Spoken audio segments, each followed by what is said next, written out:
Hi everyone. So today we will be discussing chapter 7 HOTS question number 1.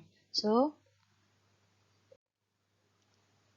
the question asks, four identical masses of 800 kg are placed at the corners of a square whose side length is 10 cm.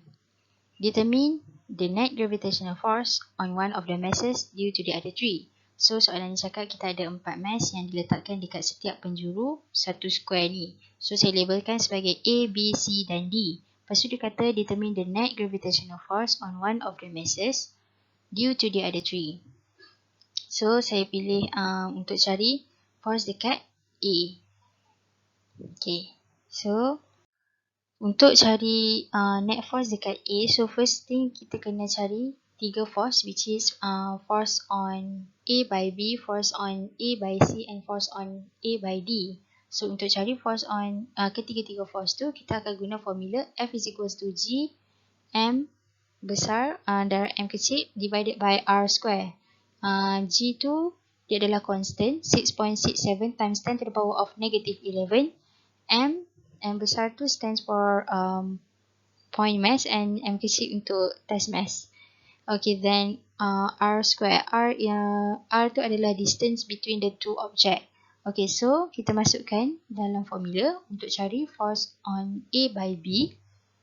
So kita masukkan 6.67 times 10 to the power of negative 11 times dengan mass of times dengan 800 times dengan 800 divided by 10 cm, which is the length between A and B.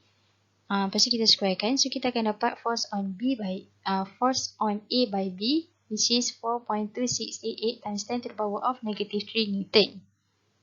Okay, next kita akan cari force on A by C.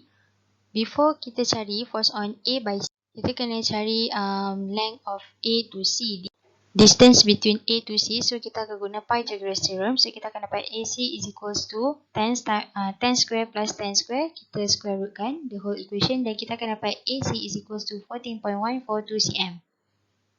Okay, jadi kita akan masukkan dalam formula. So force on A by C is equals to 6.67 times 10 to the power of negative 11 times dengan 800 times dengan 800 divided by 14.142 times 10 to the power of negative 2 square. So kita akan dapat force on A by C, which is 2.1344 times 10 to the power of negative 3 Newton.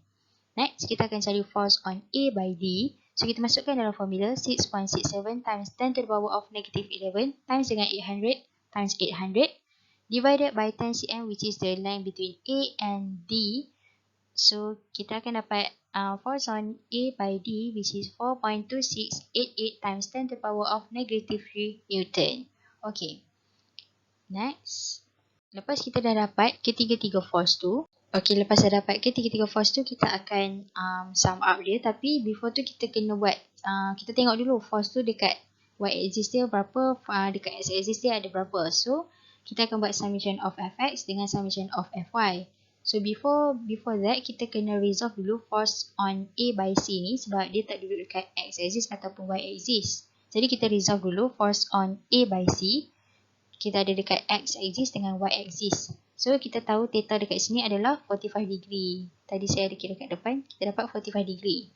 So, kita tengok dekat x-axis. Okay, kita tengok kat x-axis, kita akan ada dua force, which is force on A by D dengan force on A by C dekat x-axis. So, kita masukkan dalam, kita tambah dua tu.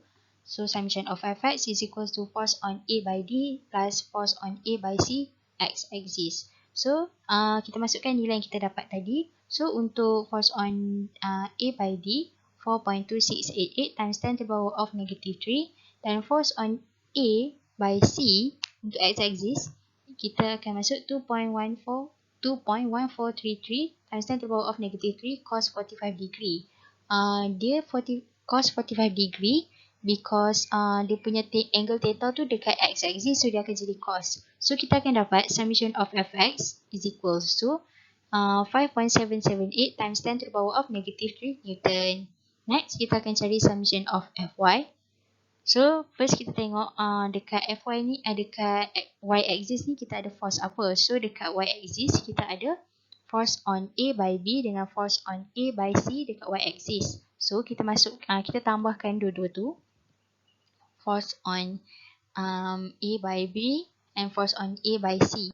Masukkan nilai 4.2688 times 10 to the power of negative 3 dan force on A by C 2.1433 times 10 to the power of negative 3 sin 45 degree. Sin 45 degree sebab angle theta ni opposite dengan y-axis. So kita akan dapat summation of Fy dia 5.778 times 10 to the power of negative 3 Newton. So after dah dapat summation of Fx dengan summation of Fy, kita masukkan dalam formula untuk cari net force, which is summation of Fx square plus summation of Fy square rootkan the whole equation. So kita masukkan, substitute dalam formula tersebut, dan kita akan dapat dia punya summation of, kita akan dapat net force dia 8.2 times 10 to the power of negative 3 Newton. Okay, ni baru magnitude. Lepas dah dapat magnitude of the net force, kita akan cari direction of the net force. So untuk cari direction, kita masukkan dalam formula theta is equals to shift tangent summation of Fy divided by summation of Fx. So kita substitute nilai summation of Fx dengan summation of Fy, kita akan dapat theta dia sama dengan 45 degree.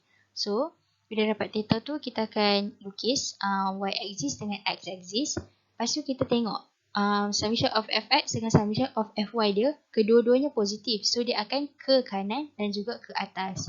So kat sinilah dia punya summation, dia punya net force dia, sorry.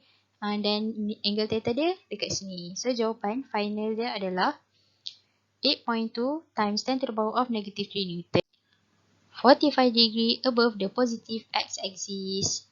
Okay, so that's all from me. Thank you.